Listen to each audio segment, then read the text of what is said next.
Welcome to our channel.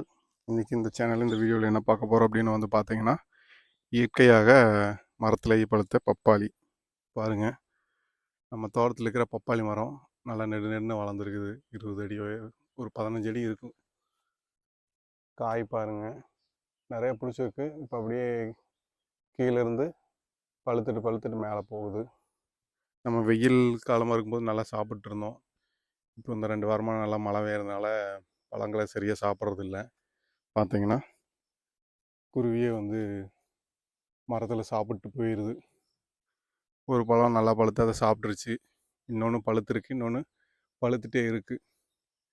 இந்த 2ஐயாவது நம்ம பறித்து சாப்பிட்லாம் அப்படின்னு தான் வந்து பார்த்தோம். பார்க்கும்போது சரி அப்படியே ஒரு வீடியோ எடுத்து போட்டுடலாம் அப்படி தான் வீடியோ எடுத்தேன்.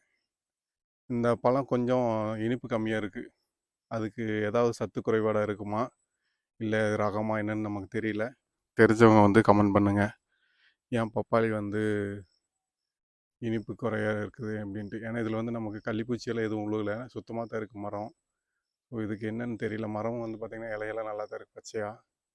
ஆனால் காய் மட்டும் சுவை கம்மியாக இருக்குது, இனிப்பு இல்லை, சப்பையாக இருக்குது. தெரிஞ்சவங்க வந்து கமெண்ட் பண்ணுங்கள் என்ன காரணமாக இருக்கும் அப்படின்னு.